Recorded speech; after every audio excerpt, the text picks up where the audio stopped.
A gente sabe que Deus promete sustentar cada um de seus filhos. Ele nos garante que vai suprir cada uma das nossas necessidades. E eu tenho experimentado isso, aliás, tenho recebido de Deus até além das minhas necessidades. E já tenho algumas experiências da provisão de Deus, né? No momento que precisava de alguma coisa, Deus responder, Deus conceder. Mas apesar disso, apesar dessas experiências, há pouco tempo eu estava pensando sobre um projeto pessoal e pensando sobre a viabilidade financeira desse projeto, né? Do como conseguir realizá-lo. E comecei a fazer conta, algo muito natural, fazer conta, planejar do quanto que eu precisaria juntar, em quanto tempo eu conseguiria esse valor, pensar em alguma fonte de recurso, pensei em vender algumas coisas. E isso foi começando a ocupar dentro de mim um espaço maior do que aquele que deveria ocupar. Comecei a ficar preocupado, comecei a ficar ansioso. E a gente sabe que não deve andar ansioso, a gente tem que seguir confiando no sustento de Deus. E o remédio que a Bíblia nos mostra para a ansiedade, para combater a ansiedade, é por meio da oração. Paulo nos diz que nós não devemos andar ansiosos, mas devemos fazer as nossas necessidades conhecidas diante de Deus por meio da oração e da súplica com ações de graças. E apesar disso, apesar de saber disso, eu não fiz o uso suficiente da oração. Continuei ansioso.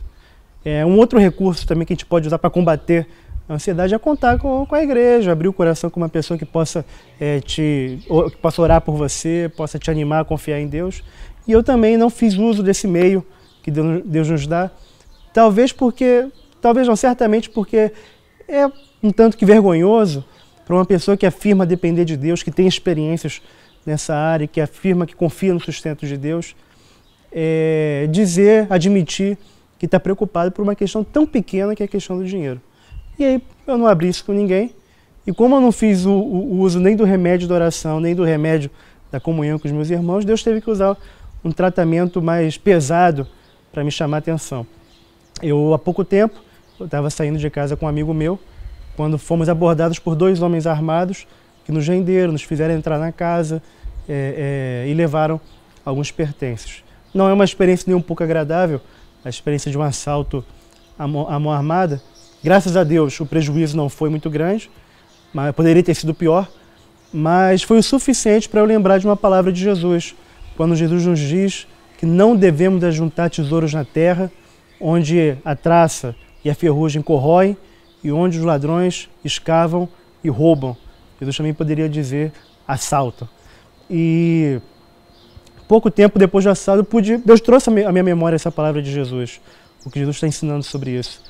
E começou a chamar minha atenção que os projetos dele para nós ele provê para esses projetos, para os sonhos dele nas nossas vidas, ele provê os recursos para alcançá-los.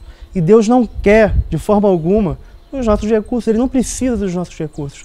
Deus faz tudo para a glória dele.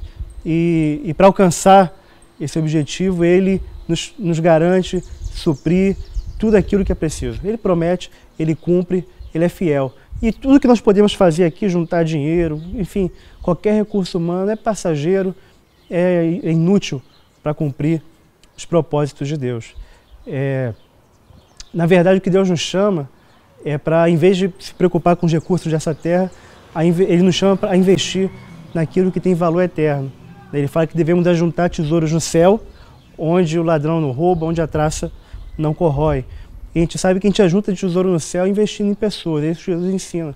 A gente ajunta tesouro no céu com a generosidade, e generosidade, ser generoso, é investir em gente, é investir em pessoas.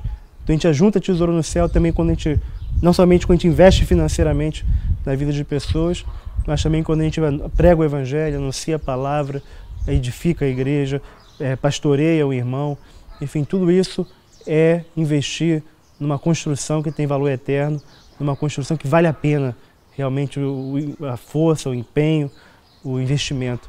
É construir, trabalhar para a concretização do propósito eterno de Deus. Então, os recursos dessa terra vão acabar, são passageiros, invista naquilo que tem valor para a eternidade. E aquilo que Deus te prometeu, te garantiu, os sonhos que Ele tem para você, certamente Ele vai te dar tudo aquilo que é necessário para alcançar. Deus não nos dá alvos impossíveis de serem realizadas. Ele nos dá os recursos, seja financeiro, ou seja qualquer outro tipo de recurso, Ele nos garante e Ele nos chama para confiar plenamente nele e seguir descansando na palavra dele. Pense sobre isso, nós nos vemos em breve, se Deus quiser. Um abraço e fique na paz de Jesus.